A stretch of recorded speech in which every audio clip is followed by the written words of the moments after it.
Hola trotamundos, bienvenidos, bienvenidas a Un Gran Viaje. Soy Pablo Strubel, autor de la web y el libro Cómo preparar un gran viaje y organizador de las jornadas de los grandes viajes. Y en este podcast quiero compartir la experiencia y aprendizajes de gente que ha hecho increíbles viajes de varios meses o años. ¿Empezamos?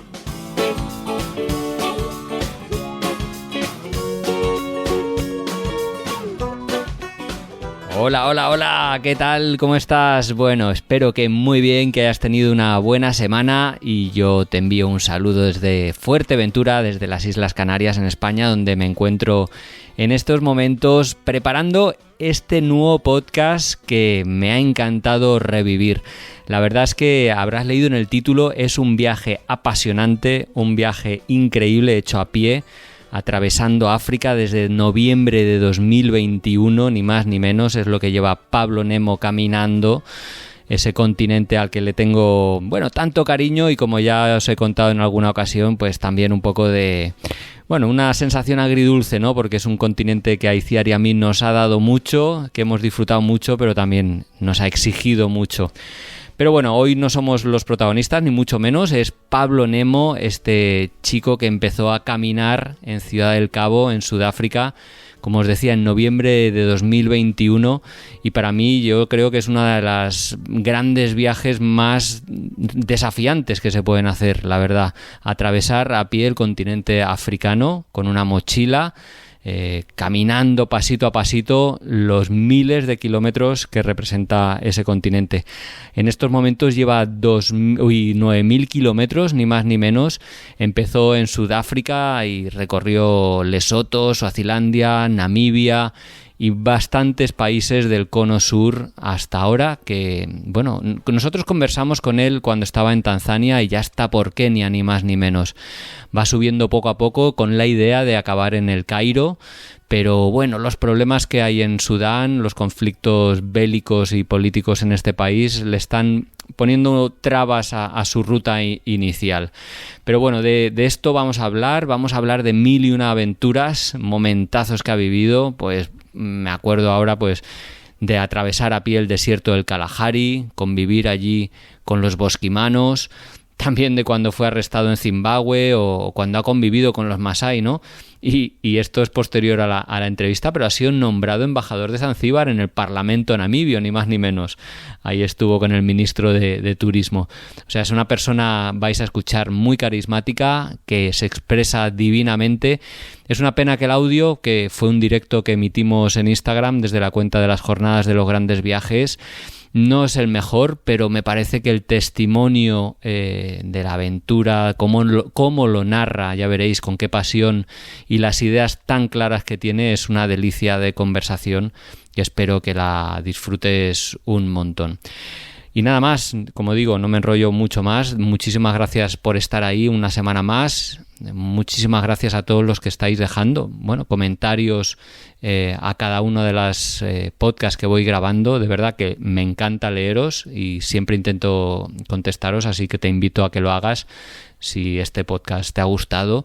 Y muchísimas gracias en especial a todos los que mes a mes estáis colaborando como mecenas o como socios, se podría decir, a través de la plataforma iVoox o Patreon. Es la manera de agradecerme económicamente el trabajo que llevo semana tras semana apoyando, pues desde 1,99 euros al mes, pues este trabajo, que en el fondo es un trabajo mío y del equipo de 2 personas que me ayudan, bueno, para acercaros historias y brindaros un buen momento de desconexión o de conexión con el viaje, ¿no? De soñar, de escuchar a través de viajeros que están haciendo grandes viajes, pues irnos de viaje con ellos.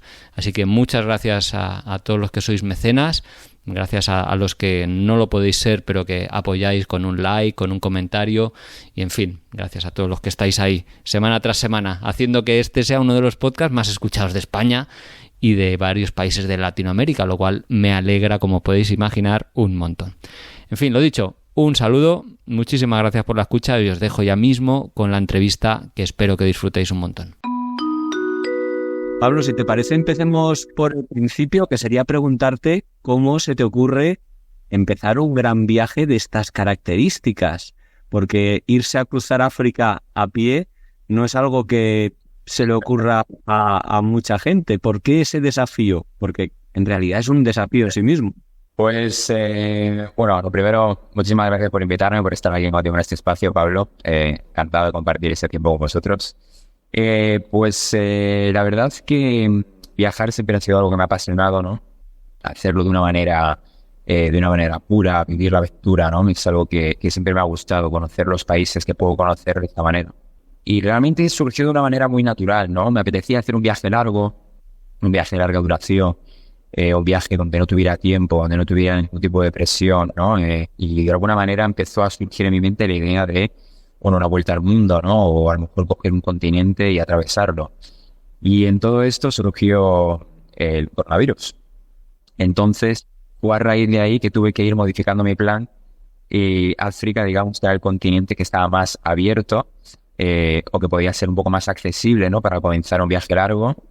Y contra toda la gente, ¿no? Porque me decía como, pero ahora, de verdad, ahora es el mejor momento de tu vida para coger la mochila y hacer un viaje largo. Y dije, sí.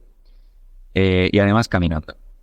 ¿Por qué? Porque me apetecía hacer un peregrinaje de alguna manera. Yo antes de salir ni siquiera sabía si iba a ser capaz ni siquiera de atravesar Sudáfrica, la verdad. Mentalmente la cabeza te coloca en una situación, ¿no? De decir, cuidado, cuidado, cuidado, constantemente. Pero es cierto que yo tenía la fe, ¿no? Al final es esto, ¿no? Es esta fe que dices, yo creo que sí. ¿Y por qué no? Y fue ahí que empezó el viaje. ¿Cómo te preparaste para este viaje? O sea, porque otros viajes que, bueno, se hacen en transporte público o en bicicleta o en otros medios, tal vez no necesiten de un componente físico, creo, tan importante como puede ser el de caminar. ¿Cómo se prepara uno para un reto así? ¿O qué experiencias previas tenías de hacer travesías a pie, caminando? A pie caminando Islandia, ¿vale? Que fue un viaje que 30 días más o menos intercalé con bastante a pie y algo de autostop alrededor de la Ring Road en Islandia. Y eso lo hice con unas condiciones duras y más o menos me sirvió para ir solo y me sirvió para darme cuenta de que, bueno, esto es duro, pero es factible. Es factible, ¿no? Pese a las dificultades, se puede. Y después, más específicamente, ya cuando me metí a hacer este viaje, pues algo tan básico como caminar con una mochila, mucho por la sierra, por ejemplo, está en Madrid, ¿no? Mucho por la sierra, mucho del gimnasio también, por supuesto, pero bueno, lo natural, ¿no? El hecho de decir, no me voy a súper preparar, no voy a decir que iba súper preparado, no es la verdad, pero sí que es cierto que me enfoqué en, bueno, es decir, voy a intentar cubrir por lo menos una serie de kilómetros importantes, de 20, 25, 30 kilómetros, con kilos encima, perdiendo agua, sudando, o sea, con unas condiciones que más o menos pudieran ser las que encontrara en la ruta. Pero como siempre, cuando estás en la ruta y cuando llegas a Sudáfrica y pones los pies allí, si te digo la verdad, el primer mes es el mes que dije, no, esto no es para mí, voy a abandonar. 1000 veces lo pensé. El hecho es que no ha sido así, afortunadamente. Sigues desde noviembre, ¿no? De 2021 es cuando empezaste. Efectivamente, noviembre 21 y ya estamos en enero de 2023, o sea que ha pasado un ratito. He visto que hay otros viajeros a pie, como pueda ser Nacho Dean o Luis Yen. Hay muchas maneras de encarar un viaje a pie. Tú has optado, por lo que has dicho, el cargar con todo en la mochila. Me gustaría preguntarte por eso, ¿no? ¿Cuántos kilos llevas? ¿Qué llevas en esa mochila? Si no piensas que tal vez un carrito hubiera sido mejor, ¿por qué elegiste la mochila? Ya ves, muchas preguntas en torno a la mochila. Sí, depende del país. Por ejemplo, en Sudáfrica un carrito hubiera sido mejor 1000 veces, sí. Porque por cómo es Sudáfrica, por las montañas que tiene, sobre todo la costa, la mochila es no inviable porque lo he hecho, pero muy difícil. Extremadamente difícil. Realmente fue mi mayor duda, si el carro o una mochila, ¿no? Pero al final me decanté por la mochila, y una mochila de unos 9-10 kilos, o muy pocas cosas, porque realmente si yo me veía en una situación muy extrema, de alguna manera con la mochila siempre puedes salir. Con el carro me daba un poco la sensación de que quizás me iba a ver un poco más limitado. Si bien es cierto que las personas que tenía como referentes, ¿no? Dices, por ejemplo, Nacho Dean, ¿no? O Jean Beribault, el canadiense que recorrió durante tantos años el mundo con su carrito, era gente que lo había hecho de esa manera, ¿no? Entonces era factible pensar que esta era la otra manera. Pero también había otra persona que se llama Mario Rigby, que ha sido la última persona a recorrer África a pie, que lo hizo con una mochila, y lo hizo con una mochila de poco peso. Entonces dije, bueno, creo que esto puede ser factible, y también pensé, cuando estoy en Sudáfrica, siempre estoy a tiempo de hacerme un carrito y rearmarlo todo para poder estar con el carrito, ¿no? Y empecé el viaje física y mentalmente, ¿no? Con muchas cosas en la mochila, y después esas cosas se va aligerando, ¿no? Es decir, bueno, ¿realmente necesito esto? No. Entonces al final me he quedado reducido a mi tienda de campaña de 2 kilos, una muda de ropa, es decir, un cambio para cada cosa. No llevo comida conmigo, llevo agua, sí, pero bueno, limitado, ¿no? Siempre voy encontrando un lugar donde puedo volver a cargarme de agua y poco más, cosas básicas de supervivencia, como pueden ser pues unas pastillas potabilizadoras, un filtro de agua, cuchillo, tal, pero cosas muy básicas, ¿eh? O sea, realmente voy muy, muy, muy expuesto en el sentido de material o cosas que me puedan cubrir. Claro, entonces estás intentando, supongo, combinar en tu viaje y, bueno, en un poquito hablaremos más en detalle, ¿no? Un poco lo que es la aventura, pero también, por lo que dices, has tenido que estar en contacto con mucha gente constantemente para el tema de la comida, para el tema del alojamiento, o sea que no estás únicamente buscando un contacto con la naturaleza, sino también con la gente por esa cuestión de la autosuficiencia, ¿no? Totalmente. Y es que al final el viaje son las personas. O sea, esto es... todo el mundo lo dice, pero es que es así. El viaje son las personas, ¿no? Los paisajes son increíbles, la naturaleza te da vida. Pero es que realmente es esa persona que te da agua cuando lo necesitas, esa persona o esa mujer que en mi caso a lo mejor le das $1 y se sienta contigo y te da lo que tiene.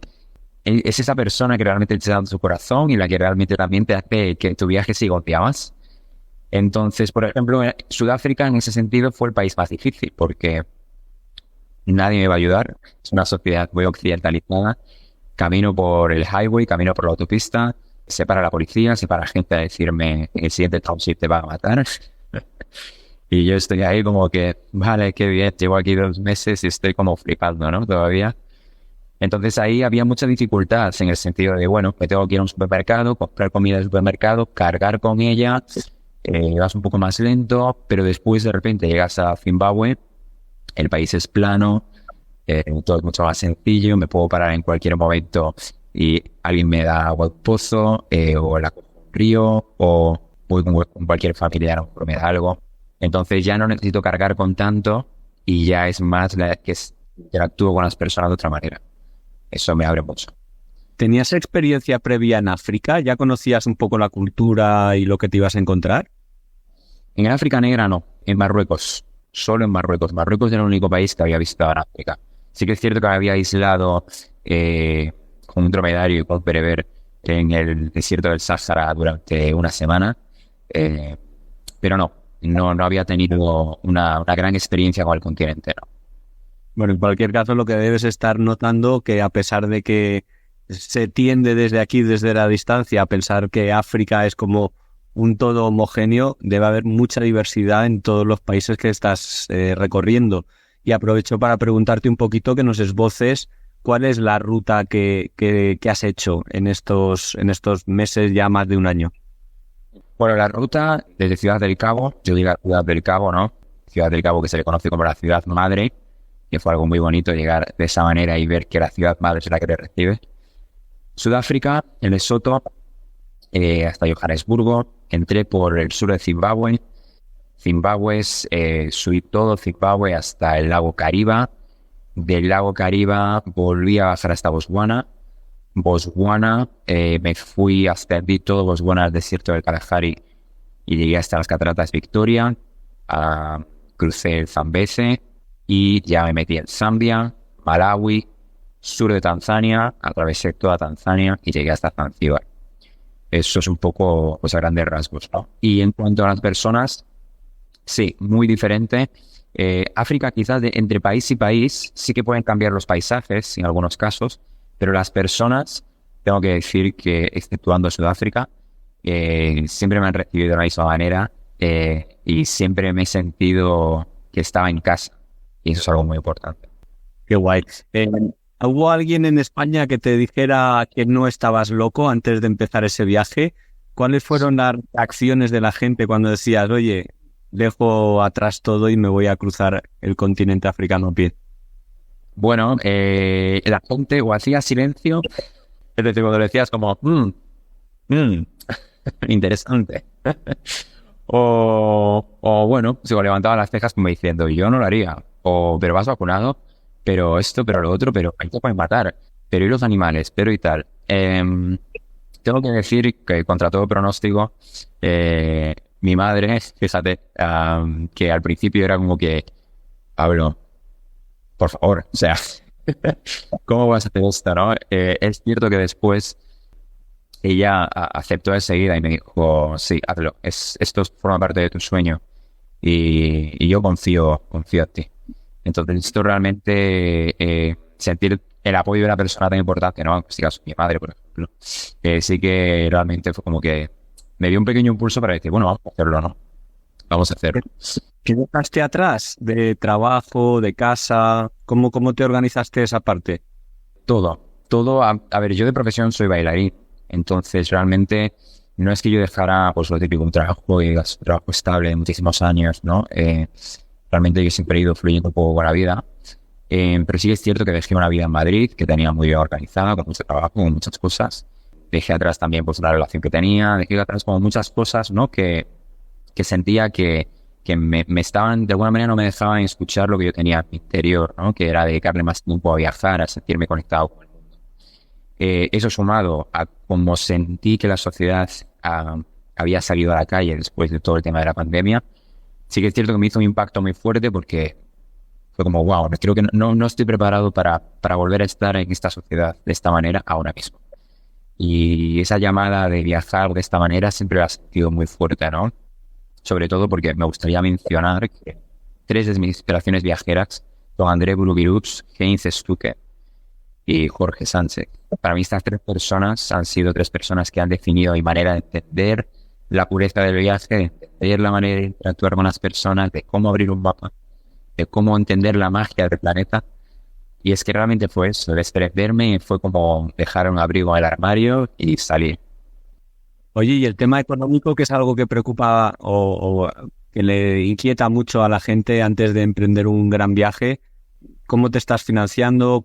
Supongo que con ahorros. ¿Cuánto ahorraste antes de irte? ¿Cómo hiciste el presupuesto? Ahorros, básicamente, y yo vivo con de $3 a $5 al día, ¿vale?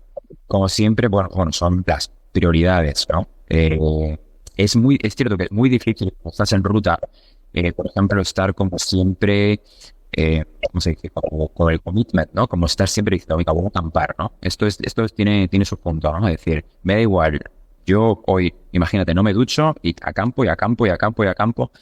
Esto tiene su punto, ¿no? Porque siempre es como, venga, voy a pagar un poco más y me voy a alustar, voy a pagar un poco más y tal, ¿no? Y estar siempre en ese margen de 3 o 5, porque si no sabes que no, pues vas a estar fastidiado después de continuar. Ese ha sido realmente el mayor reto, ¿eh? Sí que muchas veces me he sentido un poco ahí, ¿no? Que tenía que estar dentro de esa cosa. Pero bueno, te acostumbras. Realmente en Sudáfrica eso es muy difícil. De repente se vuelve como un challenge enorme porque es como decir, bueno, estoy en España con $5 al día, pero de repente en Zimbabue, de repente en Malawi, dices, bueno, soy unos, o sea, esto no tengo ningún problema, ¿no? Incluso a veces con $5 es como, wow, tengo el poder, ¿no? O sea, puedo comer incluso más de 3 veces al día, fíjate. Entonces eso mola, tiene su punto. Si te parece, cuéntanos un poquito cómo ha ido el viaje y empezamos un poquito por Sudáfrica. Me ha parecido entender que estuviste 2 meses en ese país, un país que yo conozco y a mí me sorprendió desagradablemente por el tema del apartheid, que yo creo que todavía sigue muy vivo. ¿Y cómo fue para ti el hecho de ser blanco y transitar por esos lugares y qué supuso en la manera en que te relacionabas con la gente negra? Sudáfrica es un país bello, siempre lo digo. Tuve 3 meses en Sudáfrica. Es curioso porque la misma gente de Sudáfrica decían Sudáfrica es muy peligroso. A cada día o cada semana. Sudáfrica es muy peligroso. ¿Vas a ir a Johannesburgo? Es segura. ¿Vas a ir por el Eastern Cape? Estás loco, tú. O sea, pero esto ya sí de primeras, ¿eh? O sea, primer país, pam. No, te van a matar. Sí. Y yo decía, bueno, yo de momento muy bien, pero sí, esta era la realidad, ¿no? Los sudafricanos blancos, sí que es cierto que considero que tienen una mentalidad muy proteccionista con sus propiedades, con cómo se relacionan. Que sí que es cierto que yo no me he sentido identificado como parte de los blancos en Sudáfrica, ¿no? Porque sí que es cierto que la apartheid todavía tiene un reflejo muy presente en la sociedad. No me sentía partícipe digamos, de ese clan. Y es cierto que ellos es como que, sí, tú, como ven con nosotros, ¿no? Eres un blanco campeonato de Sudáfrica. Pero no me gustaba la manera, ¿no? El sector servicios en Sudáfrica está dedicado a la gente negra. Apenas ves en el sector servicios a una persona blanca. Esto es algo que me ha llamado mucho la atención, ¿no? Una gasolinera, algo tan normal como un restaurante, solo vamos a ver a gente negra y esta imagen tan típica, ¿no? Que puedes pensar que una persona negra sirviendo a una persona blanca, esto en Sudáfrica todavía está muy, muy, muy presente. Y es cierto que vivir en ese contraste, viniendo a lo mejor en Europa, ¿no? Donde estamos todos mucho más mezclados, ¿no? Sí que no se me hacía sencillo la manera de interactuar muchas veces, ¿no? El tema de los townships, como todavía es que el mayor reflejo de la apartheid yo creo que son los townships, como todavía las oportunidades para la gente negra en townships es completamente reducida, prácticamente no hay salida de ese punto, y cómo los townships rodean a las ciudades, ¿no? Y en el centro de las ciudades pues ya sí que vive pues más la población blanca y tal. Es decir, hay todo un sistema social en Sudáfrica que creo que todavía hay que derrumbar y que realmente sí me impactó mucho y no fue el mejor país a nivel de interactuar con las personas. Si bien es cierto que me han ayudado mucho, no fue el mejor país porque no me sentía bienvenido por la gente nativa, por la gente negra, pero tampoco me sentía muy bienvenido por la gente blanca porque son muy, muy, muy proteccionistas y el sudafricano es una persona que te pone distancia, no es una persona cálida. Cuéntanos algún momentazo de ese país, algo que recuerdes con especial cariño de esos 3 meses que estuviste. Mira, en Sudáfrica me pasó una cosa surrealista. Llegué al punto más al sur del continente africano, el Cabo de las Agujas. Un día de tormenta, pero a morir, lluvia, rayos. Yo llegué allí caminando como un héroe, solo, no había nadie. Llegué allí, ¡buah! Cabo de las Agujas, ¡pam! Me senté allí, venga, foto, empapado, no pasa nada. Y de repente aparece un hombre con un paraguas, así muy misterioso. Me dice, hola, yo soy ruso y estoy aquí con mi familia. Y digo, bueno, qué momento. Y viene toda la familia. Nosotros pertenecemos a una iglesia de no sé qué en Rusia y te vamos a bendecir aquí ahora mismo porque estás en el punto más al sur de África. Y yo, vale, bien, todo bien. ¿Tú qué haces aquí? Y digo, yo me voy al norte, yo voy hasta Egipto, desde aquí. ¿Qué dices? Bueno, llamo a toda la familia, me puse allí la mano en la cabeza. Tú no sé qué, estás bendecido por la mano de Dios, vas a llegar a Egipto de manera segura. Dios te protege, no te preocupes. Y con toda esa locura en medio de la lluvia, la tormenta y tal, y todo ese cachondeo, yo muy serio, allí rezando, gritando, dije, sí, voy a llegar a Egipto porque es como ese momento, ¿no? Estoy en el punto más al sur, todo lo que haga a partir de aquí va a ser llegar a casa. Y fue surrealista, pero ese momento lo recuerdo con cariño. Esa gente tan random que según hizo eso, me bendicieron allí y se fueron. Y dije, bueno, pues aquí estoy bendecido en Sudáfrica. ¿Cómo se plantea un viaje a pie de largo recorrido? Porque, bueno, eso, en coche, en transportes públicos más o menos lo tengo claro, pero no sé cómo te organizas tú, cómo defines la ruta, cómo calculas por dónde es mejor ir, cómo eliges los caminos, las carreteras. Google Maps, utilizo Google Maps para hacer un poco el tracking de por dónde voy, lo que quiero hacer, lo que quiero ver. No llevo mapa físico conmigo. Es cierto que es algo que mucha gente me ha recomendado llevar mapa físico porque nunca sabes, ¿no?, cuando el móvil te puede fallar. Pero básicamente el móvil es donde hago el tracking. No lo estoy mirando todo el rato, simplemente llevo como una ruta intuitiva y después, dependiendo de cómo vaya el día, voy, digamos, surfeando un poco, ¿no? Yo diariamente camino entre unos 20, unos 25 kilómetros al día. Sí, el país es más plano, como por ejemplo Zimbabue, Botswana, incluso puedo llegar un poquito más, pero nunca hago más que eso. Entonces, yo me levanto temprano por la mañana, antes de que salga el sol normalmente, antes de que pegue fuerte, y ahí digamos que hago por mis 2 primeras horas, 2 horas y media, para algo para comer, a lo mejor ya así como a las 8, a las 9. Y digamos que más o menos a mediodía, más o menos, o antes de que caiga el sol, yo ya estoy donde quiero estar ese día. Y ya duermo, me apuesto o estoy con que tenga que estar y digamos que ahí ya fluye, ¿no? ¿Intentas elegir pistas o senderos que no tengan tráfico o más bien al contrario buscas zonas donde haya gente por si necesitas ayuda en algún momento o alguna cosa? Depende. Normalmente sigo carretera, ¿eh? O sea, no hago mucho off-road. No, porque ya, o sea, el hecho ya de caminar en la carretera, o sea, es intenso. Entonces, no me voy no me voy off-road. Sí que es cierto que en Botswana sí que lo he hecho un poco. Bueno, en Kalahari, ¿no? Sí que estoy unos días fuera. Pero no, normalmente sigo carretera o cuando no hay carretera, pues camino de tierra, ¿no? Pero sí, siempre sigo un camino lo más recto o lo más cómodo posible. ¿Y cómo es el tráfico en esas carreteras? Supongo que debe variar mucho en función del país y de la carretera en sí misma, pero ¿no resulta incómodo caminar con coches pasando a tu lado? Sí.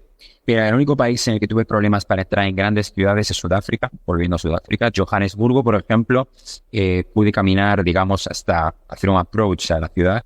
Y cuando ya llegué a un punto que había ahí una serie de autopistas que se metían, tuve que parar, paré, hice dedo para entrar en la ciudad.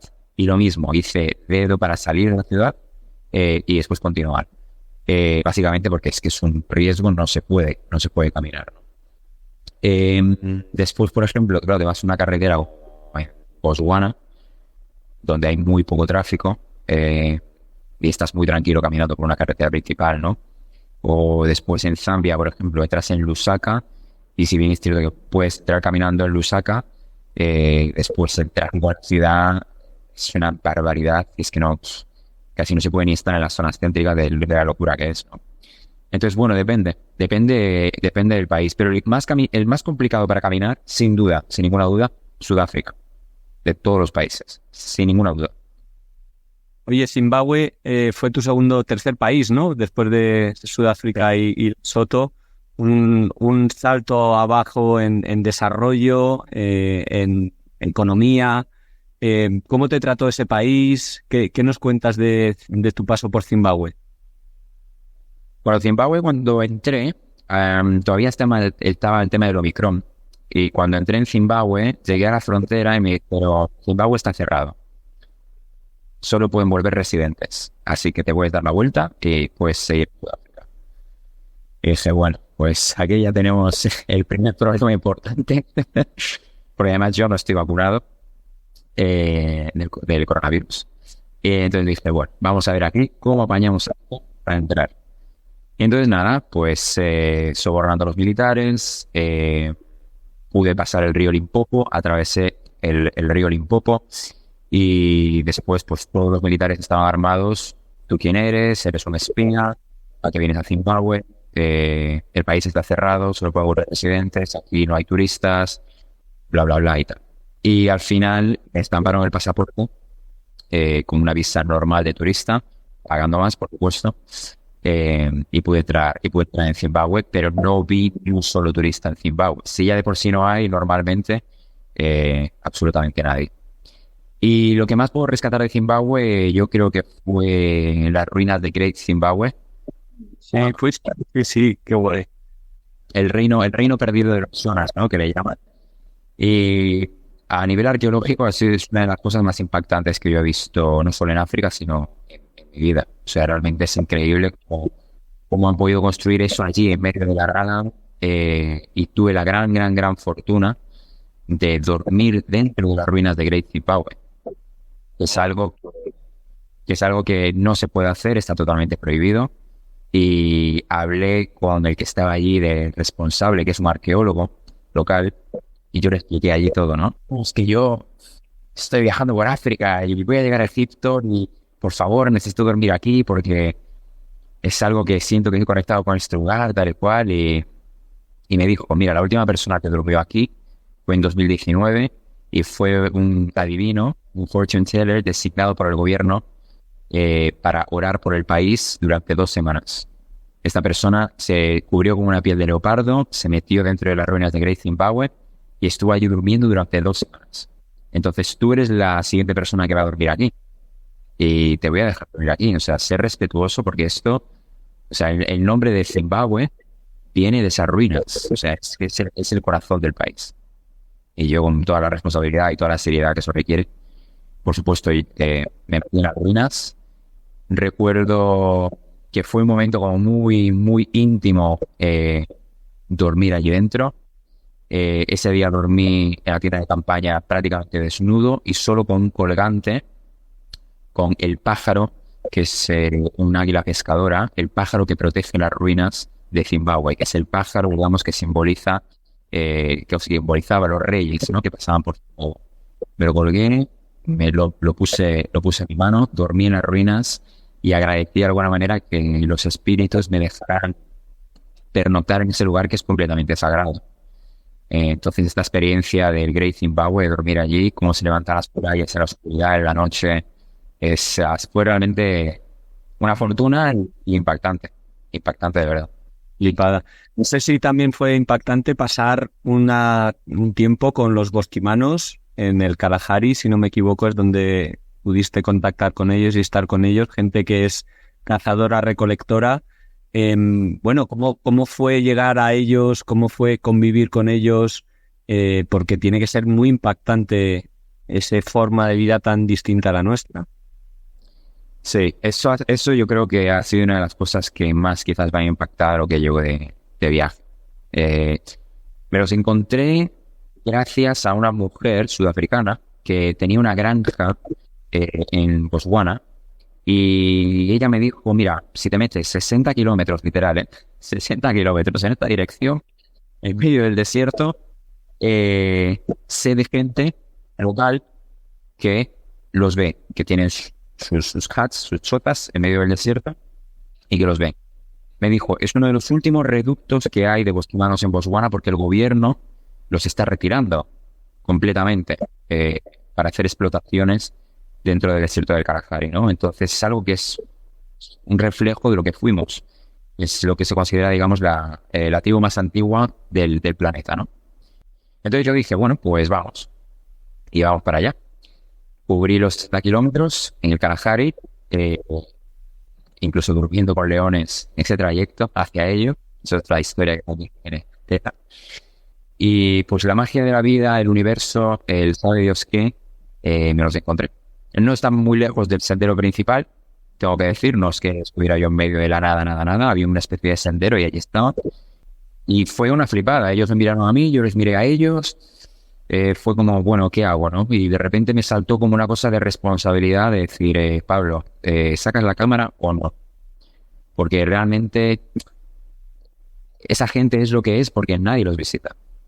Y eso es una responsabilidad también importante, ¿no? El hecho de decir, saco la cámara y sí, quiero verlo todo o me lo guardo para mí. Entonces, de entrada no saqué la cámara. Dejé que ellos hablaran entre ellos con el Narrow, que es su lenguaje, el Clicks, ¿no? Que es un lenguaje primitivo. Y se pusieron a andar. Yo dije, bueno, pues yo los voy a seguir. Ahí el último tipo de experiencia. Los sigo. Y al cabo de un rato, ellos empezaron a hacer cosas, tipo acabar una raíz y como a dármela, no como diciendo esto, mira esto, o a sacar un huevo de avestruz que tenían con agua debajo de la tierra y a enseñarlo. O sea, diferentes cosas que yo entendí que ellos estaban como, vienes a esto, ¿no? O sea, vienes a verme. Entonces ahí saqué la GoPro, la puse, ¿no? Por ahí, e hicieron fuego, me senté con ellos, grabé algo, estuve con ellos. Y después, al cabo de unas 3 o 4 horas, entendí que fue suficiente y me fui. Entendí que también era mi responsabilidad no decir dónde estaban, no proclamar a los 4 vientos, he visto bosquimanos en Botswana, aquí, no. Ser responsable en ese sentido y que realmente eso es la magia de la vida. Es lo que fuimos, es es que sin palabras, de verdad. O sea, ese encuentro es un encuentro mágico. No te puedo decir. Porque había gente que sí que es cierto que pega a los bosquimanos en Botswana, pero de manera turística todavía. Es decir, bosquimanos que ya no visten como bosquimanos, pero que acompaña a un grupo de turistas y, oye, se visten como bosquimanos otra vez y te enseña, ¿no? En su vida. Pero este encuentro de esta manera, inolvidable. De verdad, absolutamente inolvidable. ¿Qué otras tribus o etnias te has ido encontrando en el camino que también te hayan llamado la atención?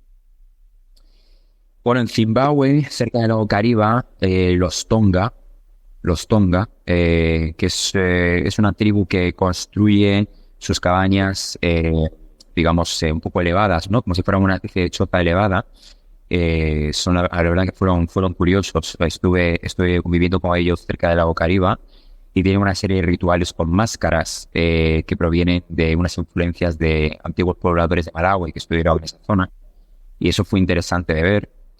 Y ahora aquí en Tanzania, quizás pues los Masái, ¿no? Es la tribu archiconocida y que es bello, porque la cultura de la pura matata es algo que todos deberíamos hacer, ¿no?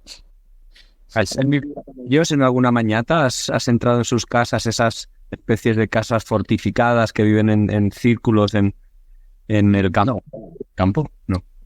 Con los Masáis todavía no he convivido. Si bien es cierto que me los he encontrado por el sur de Tanzania, en Morogoro, en Iringa, no he convivido con ellos todavía. Es algo que realmente estaba esperando hacer cuando llegara a Moshi, Arusha, este tipo de zonas del norte del país, ¿no? Y de nuevo, sé que es muy turístico en Tanzania, ¿no? Esto de los Masáis, pero realmente intentar convivir con ellos fuera de todo lo que es el tema turístico, ir a los poblados, a los pueblos, y realmente convivir con ellos de tú a tú, ¿no? Eso es realmente la experiencia que busco para tenerla en mi corazón, ¿no? Es un poco esto. Pablo, preguntaba por aquí, por el chat, Álvaro, y animo a la gente que esté mirando esto, si quiere hacerte alguna pregunta, la leeré y así enriquecemos entre todos el debate y la conversación. Preguntaba por los animales, si no te has tenido situaciones de riesgo con animales, y justo lo acabas de decir antes de los leones, supongo que lo ha preguntado por eso. ¿Qué nos puedes decir? Porque es verdad que mucha vida salvaje está circunscrita a parques naturales, pero no hay vallas en África. Entonces, ¿cómo ha sido tu experiencia? Pues efectivamente, ¿no? Muchas veces caminando cerca de parques naturales no hay vallas, claro. Entonces ya el hecho de caminar cerca de un parque natural, pues tienes la exposición de que en cualquier momento puede suceder, ¿no? Me sucedió 2 veces, con un hipopótamo en el delta del Okavango y con un león también en Botswana, cuando iba a ver a los bosquimanos, estando 60 kilómetros dentro del desierto. Quizás esa ha sido la más extrema, porque al atardecer yo tenía mi tienda en medio del Kalahari y yo escuchaba un animal, ¿no? Ahí como en los arbustos, un animal que hacía como que marcaba. Pero podía ser cualquier cosa, ¿no? Un rinoceronte, un lo que sea. Entonces, bueno, tampoco le di mucha importancia, porque es algo que habitualmente escuchaba. Yo tenía que dormir y dije, bueno, no vamos a hacer más. Y yo siempre duermo con el cuchillo a la mano derecha. Y en este caso también yo llevaba un palo conmigo, un palo afilado, y lo tenía dentro de la tienda. Y a eso de la medianoche, más o menos, escucho a los leones lejos. Una manada de leones lejos. Y hay alguien aquí que haya escuchado leones, o tú, Pablo, sabes que es algo que cuando lo escuchas por primera vez en tu vida, no lo olvidas jamás. Y lo escuché por primera vez en ese momento. Hasta ese momento no había escuchado leones. Y claro, se me hiela un poco la sangre, ¿no? Me quedo así como que, ok. Y entonces, el león, o lo que yo no sabía que era, el animal que tenía al lado, que estaba haciendo le contesta. Y en ese momento sí que dije, vale, estamos en un tema serio. Y este que contesta y contesta alrededor. O sea, contesta, digamos, no sé, a una distancia de unos 5 o 10 metros, pero muy cerca de mí. Yo, claro, respiro y es que no, o sea, no podía. Estaba cagado. O sea, es que no te voy a decir, no, estaba controladísimo, no. Estaba cagado. Yo sabía que en ese momento dependía de mí totalmente. Entonces me senté en la tienda toda la noche con el palo de manera transversal en la tienda, y con el cuchillo en la mano. Y constantemente ese sonido, no se me olvidará en la vida, constantemente, toda la noche, cada vez que yo me movía, ¡pam!, ese sonido. Y los leones se iban moviendo, ¿no? Esa manada que yo escuchaba se iba moviendo alrededor, se iba moviendo todo el rato. Y hasta las 6 de la mañana. A las 6 de la mañana, con el sol, abrí la tienda y salí. Y dije una cosa muy curiosa, y es que en un momento que estaba yo ahí, que digo, ¿qué hago? Abrí la tienda medio de la noche cuando estaban ahí marcándome y oriné. Oriné toda la tienda por fuera, me oriné yo encima. Digo, puede no servir de nada o puede servir de algo. El hecho de que yo marque el territorio de alguna manera. No sabía lo que estaba haciendo, simplemente era un instinto primitivo que dije, o hago esto o no hago nada. Entonces, estaba esperando, ¿no? De alguna manera, ¿qué pasa? Todo el rato esa tensión, ¿no? Ese silencio en medio de la oscuridad, esa tensión era como que, wow. Y al día siguiente, justo el día siguiente fue el día que me encontré los bosquimanos. O sea, esta fue la noche anterior al encuentro con los bosquimanos. Y realmente fue intenso. Ya. Oye, caminando por África con fuentes de agua o acceso al agua, bueno, no tan accesible, ¿te han tenido que rescatar o en algún momento has tenido que pedir ayuda, hacer autostop o algo porque te quedabas tirado sufriendo por el calor? ¿O cómo ha sido tu transitar? No, mira, la verdad que es algo que siempre entraba a mis planes que eso pudiera suceder y nunca ha sucedido. Y nunca me he quedado sin agua, siempre encuentras un pueblo, una casa, lo que sea, que o bien recogen el agua de la lluvia y la tienen en bidones grandes, que es un agua que yo incluso viviéndola y filtrándola a veces me he puesto malo, tienes acceso a agua, o bien, por ejemplo, en Zimbabue, que es un país extremadamente seco, con los pumps, ¿no? La sacan a través de un pump, la sacan de la tierra, y ese agua que viene con tierra también te la puedes beber, filtrada, y bueno, y vas bien, ¿no? Entonces, sin agua realmente nunca me he quedado. El momento, digamos, más extremo de supervivencia que he pasado ha sido en el Kalahari, porque de manera deliberada yo me aislé en el desierto, y sí que es cierto que había algunas poblaciones donde sí he podido encontrar algo de agua, pero ahí sí que realmente tuve que apañármelas mucho para hacer para recolectar agua y cargarme bien con comida. Pero por el resto no, en ese sentido no es tan duro como yo me lo imaginaba. Siempre tienes acceso a algo de comida y algo de agua en todo el camino. Oye, y al tema médico que anunciabas o comentabas ahora del agua, del filtraje, del agua y demás, bueno, filtrado, ¿cómo estás respondiendo tu cuerpo? ¿Has tenido gastroenteritis? ¿Qué enfermedades has sufrido en este año, más de un año de viaje? Pues fiebres esporádicas por comer algo en mal estado. En Lesoto recuerdo que estando a 3.000 metros me pillé una tremenda, comiendo unas latas, pero tremenda. Estuve 4 días tirado, un poco deshidratado. Malo del estómago me he puesto varias veces. Incluso en algún momento he tenido un poco la cosa de espero que no se me cronifique, porque sí que es cierto que ha habido una época donde era muy habitual que estuviera malo del estómago, ¿no? Por coger cualquier agua, coger cualquier cosa, cualquier fruta, comértela, yo qué sé. Pero aparte de eso y de algunas fiebres esporádicas, después tuve una infección muy seria en el pie izquierdo. Una de las ampollas que tenía reventó, se me infectó, y estuve en Botswana, en la capital, en Gaborone, durante una semana parado, con la pierna inflamada, fatal. Y ahí sí que el seguro me salvó en ese momento, y ahí sí que tenía fiebres muy altas, estaba fastidiado antes de entrar al colegio. ¿No has querido tirar la toalla o has sentido un poco la reflexión de qué estoy haciendo yo aquí? ¿Me vuelvo a casa en algún momento? Sí.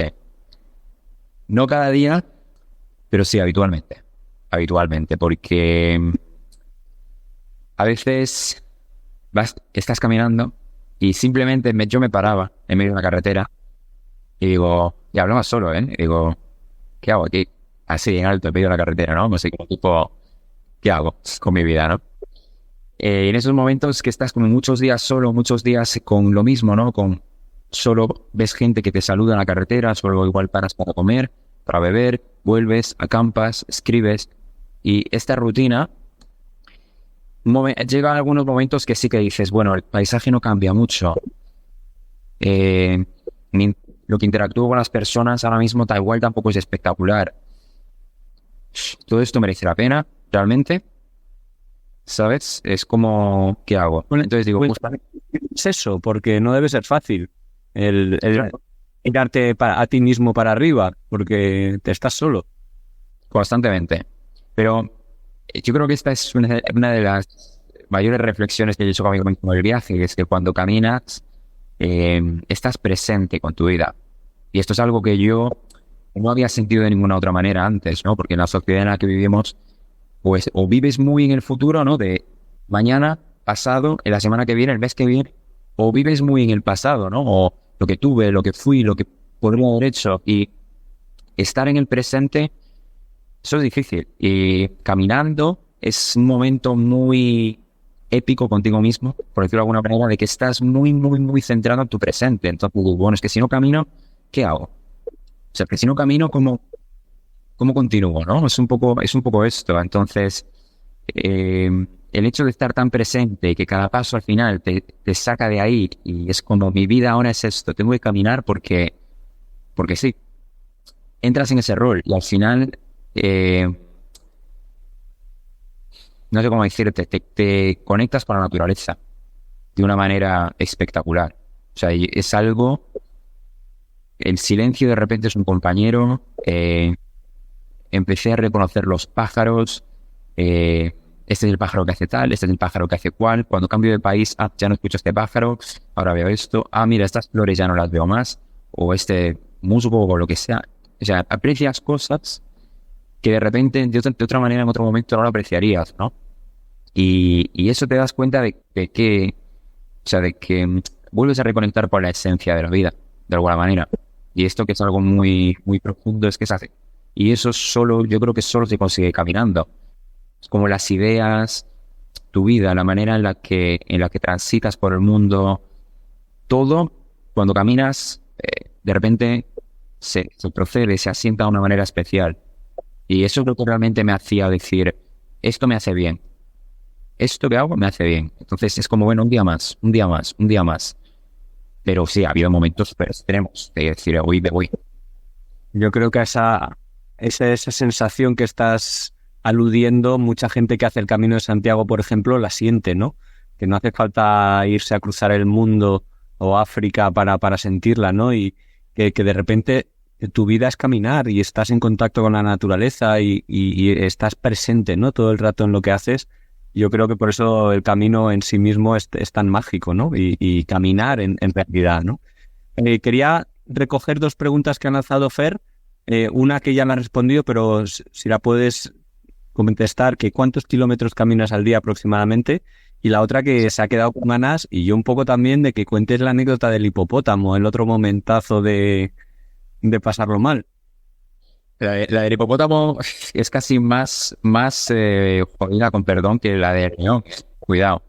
Pero kilómetros entre 20 y 25, más o menos. Por ejemplo, en un país como Zimbabue, casi al día se lo puedo tirar hasta los 30. También depende de las horas de luz que tenga. Depende de muchas cosas, ¿no? Pero sí, entre los 20 y 25. Y la del hipopótamo es una anécdota un poco loca, pero que yo ahora la pienso y digo, ¿quién me mandaría, no? Me meto en el delta del Okavango. Cojo a un tío local y le digo, venga, nos vamos a meter en el delta del Okavango, yo te pago tanto, vamos a coger un mocoro, que es la embarcación típica del Okavango, y nos vamos a meter por los canales del Okavango, vamos a pernoctar allí dentro.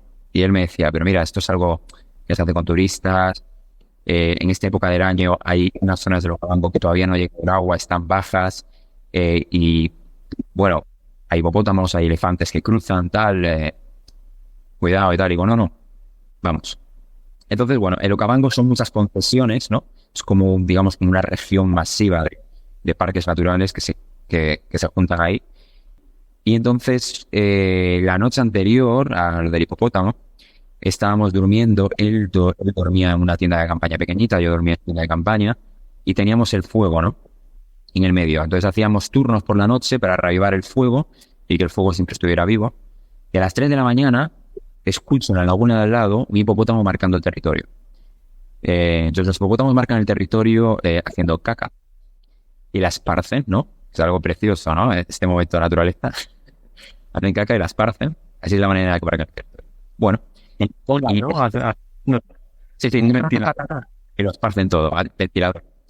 Y entonces ahí estaba el hipopótamo mucho rato marcando territorio. Y además los hipopótamos de noche salen y comen la hierba y cuando sale el sol vuelven al agua. Y entonces el local que estaba conmigo me decía, es un macho.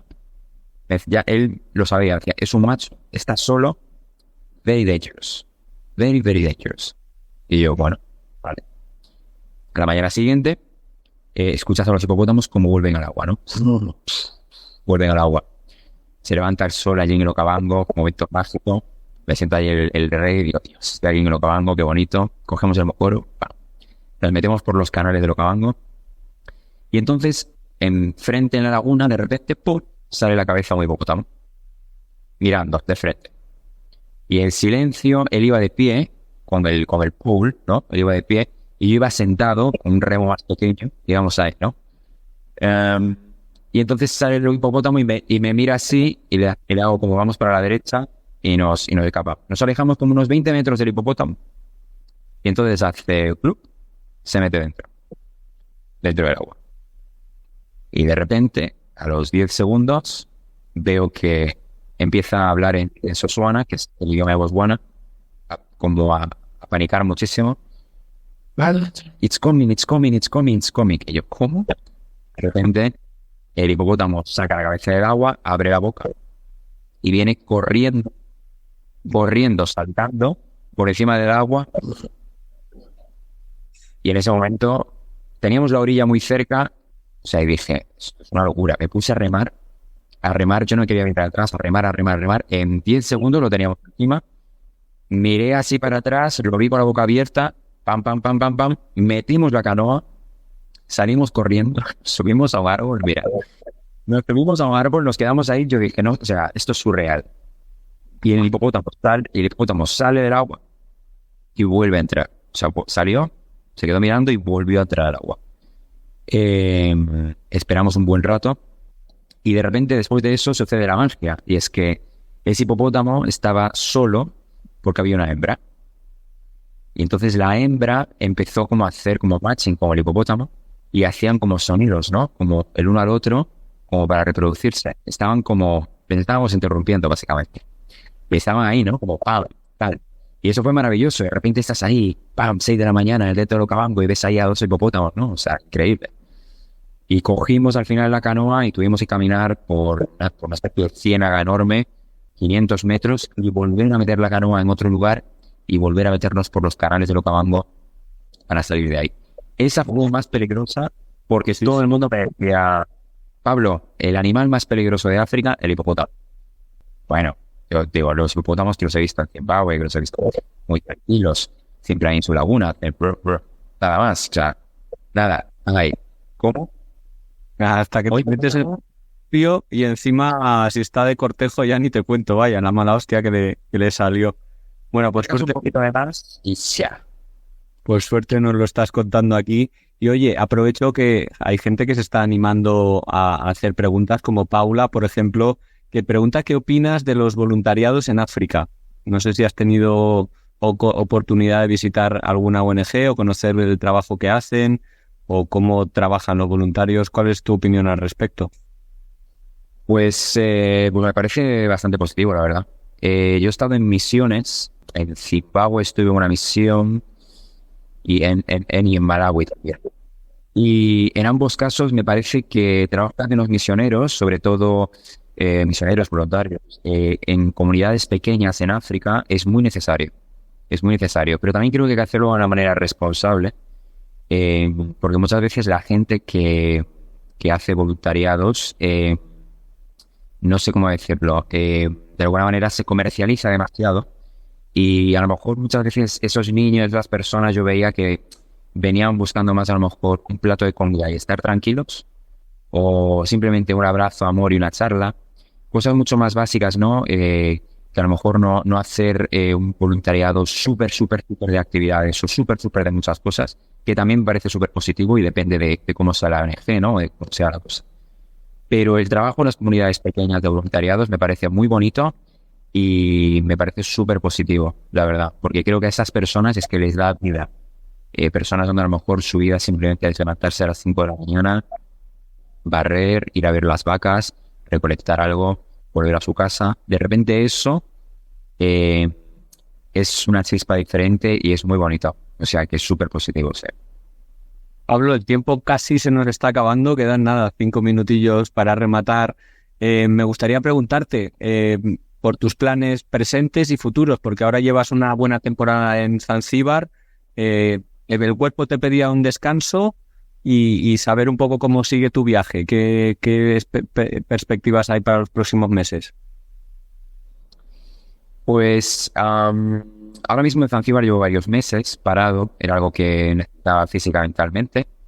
Y mis planes para los próximos meses es básicamente hacer lo que me queda de Tanzania, cruzar a Kenia, Etiopía, Sudán y Egipto.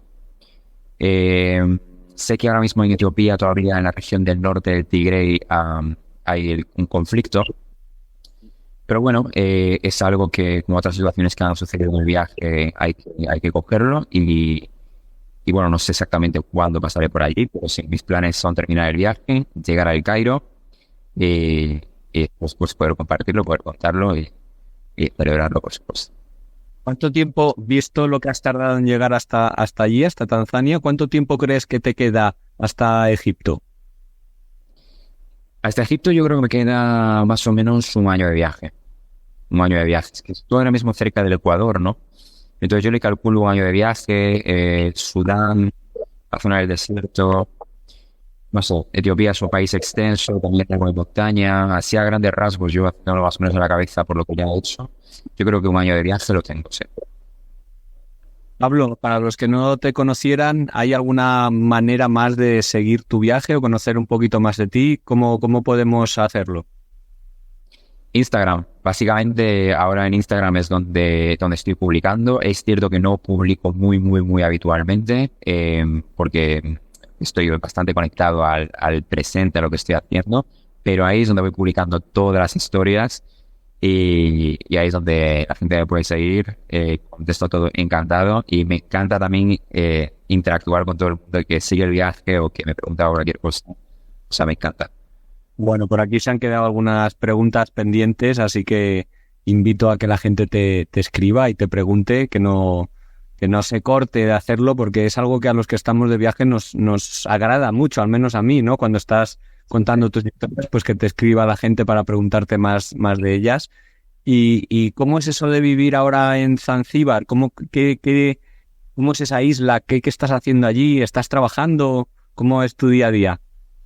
Pues que te cuente la vida en la playa, porque esto es lo que hago. Básicamente, no hay mucho más. Mira, paré aquí en Zanzíbar pues con una idea de, bueno, voy a parar así como 2 semanas, ¿no? 2 semanas, ya van varios meses.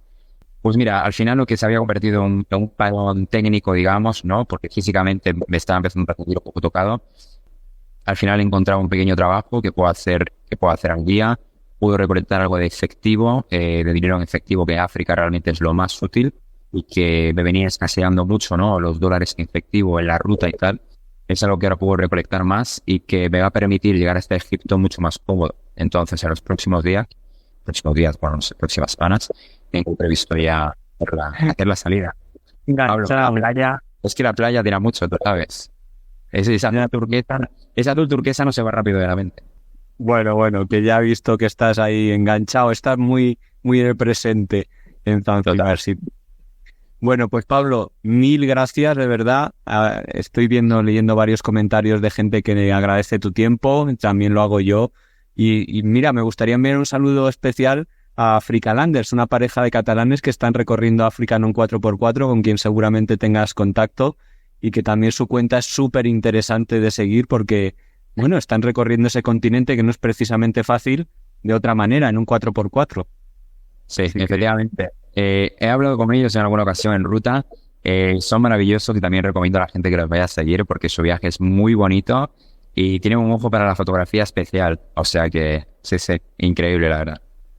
Pablo, lo dicho, un abrazo muy cariñoso, muy fuerte, que lo disfrutes mucho, que sigas disfrutando Zanzíbar y espero que, bueno, que algún día nos podamos dar ese abrazo en persona y quién sabe si en las jornadas o en alguna otra ocasión similar. Por supuesto, Pablo, muchísimas gracias de verdad por darme este espacio para poder compartir algunas historias. Encantado de poder hablar contigo. Por supuesto, ese abrazo te lo daré según llegue al Cairo.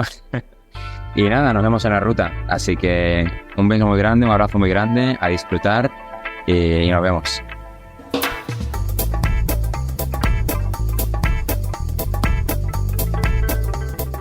Y esto ha sido todo por hoy. Os quiero dar las gracias por haber escuchado hasta aquí. Si os ha gustado mucho, compartidlo, dadle al like o, bueno, poner cualquier comentario que os parezca relevante, porque eso nos da mucha energía y ganas de seguir adelante con este proyecto. Un saludo a todos los oyentes de Radio Viajera, iVoox, iTunes, Spotify o allí donde nos estéis escuchando y hasta la semana que viene.